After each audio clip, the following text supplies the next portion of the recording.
Hey, just a quick live update and a bit of food. This in Danish are called krebinetter. I don't know what it's called in other languages or if you have it in other countries. Most Muslim countries don't have it because this is minced meat, minced pork meat. It'll look like this when it's well cooking and not ready. And I have potatoes too. I'm going to do mashed potatoes. I'm not gonna tell you how I do mashed potatoes because people usually know it. If you want to know how I do it, you can always ask me. I'm not afraid of showing it. What I wanted to show is because I've been asked from one of my friends how I do it because she liked my krebinetter. Krebinettes. So just take a small ball of meat. This might be a bit small. This is more like it. You just mush it up. This had immense amount of water in it, so I had to squeeze some out. I think for a kilo, 1,000 grams, 2 pounds, there was almost a cupful of water. That's huge.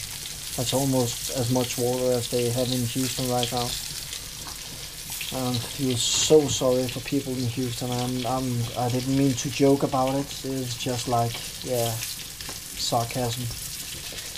Danish way of thinking. So what I have here is breadcrumbs, white breadcrumbs, and just use plenty of. Don't hold back on the pepper and the salt on it, because most of it will go lost anyway. So, and the reason I show this is because this is the way to make them taste good.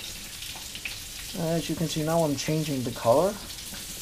That's how I can see how much salt I'm putting on it. That looks kind of okay. By the way, I'm having an upload coming up about one of, if not the oldest driving car from a museum.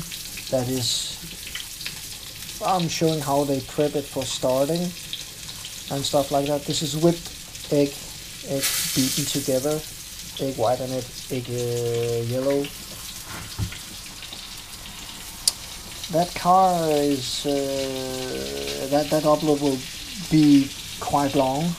I'm not afraid to say, but I found it interesting. It was a really nice day. The day before that, I smashed my leg. My operated knee is fucked up again. My own fault, my own stupidity. Not blaming anyone for that, that's for sure. I can walk on it. It'll be fine. I don't care anymore. It's like, as long as it don't hurt, I'm okay with it. It does hurt, but I don't use painkillers. So yeah. So that's what you do with that, and this is what you do with, no, I'm not gonna say sorry about the mess. I actually don't give a shit if you find my mess upsetting. It's my kitchen. I didn't have any time to clean up my kitchen today. It's already way too late for me to do food for the kids and myself and my wife. So, well, this update is probably a bit too long. So that is what I do. I just take them from the plate and put it on the frying pan, and midway this got a little bit too dark because I was fixing the camera and kissing the wife and stroking the kid and kicking the dog, and so it is what it is. Well, that's how you do it, and that's how they'll turn out, and make sure they're not red inside. Better give them longer time than making them red. If they're red, they're not good. And if you don't do it like this, they don't taste as good. If you're just putting salt and pepper on it after you put the crumbled, no, it's not crumbled, it's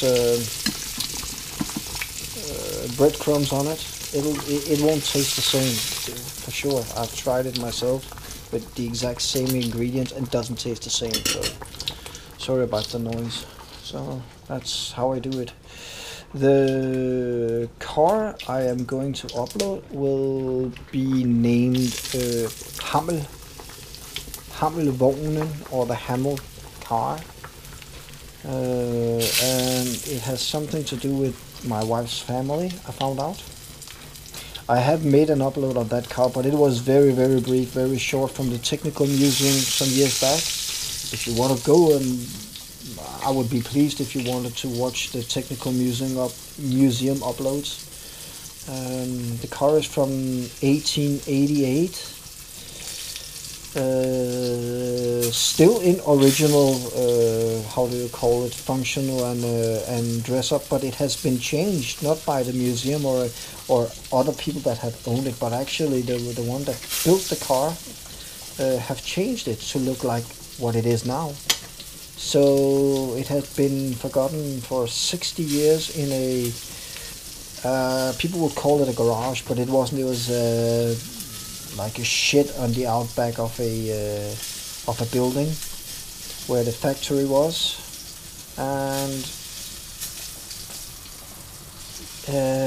yeah, some in 1920 something they found it the first time, and after the war was found again, and well, yeah, you know how it is.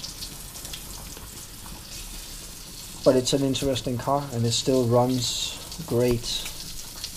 It runs on gasoline, but not with a carburetor.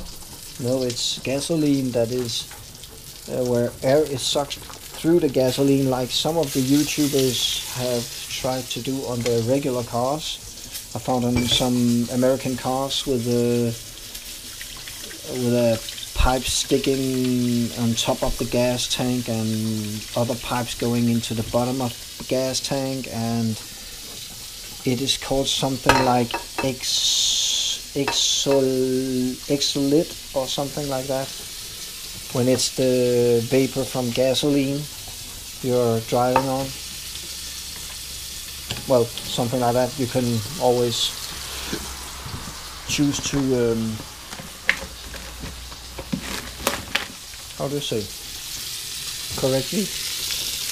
You're welcome if you want to.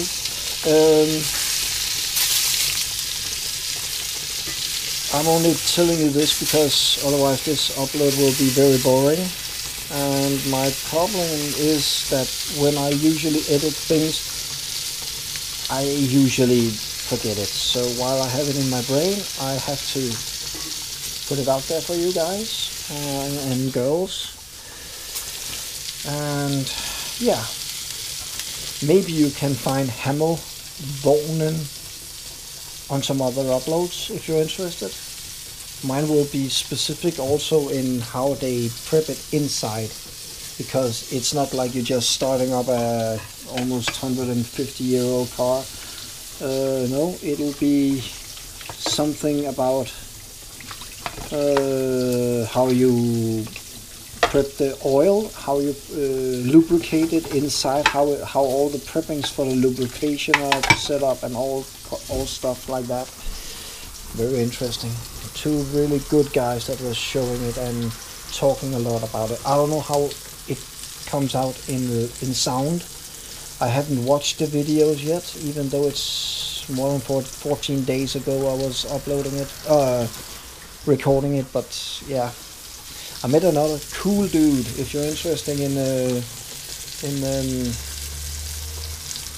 how some of the old Copenhagen looked in the old days, it's in Danish. I'm sorry about that, but maybe some of the videos and pictures tell you something about how Nørrebro looked in the old days.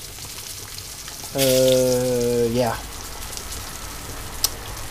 enough ranting, enough talking, enough shit from me. Hope you are all having a great time and you're enjoying life, and do help people in Houston. You Americans, you have a huge amount of people in a very, very shitty period of time right now, so I hope you can help them somehow, and are able to. I would if I was able to, but no money and no ability to get to America, so yeah. Even the people in Pakistan are having a shitty time that is, if not worse, then at least as shitty as in Houston, so think about them too. Okay, bye bye. Have a nice day.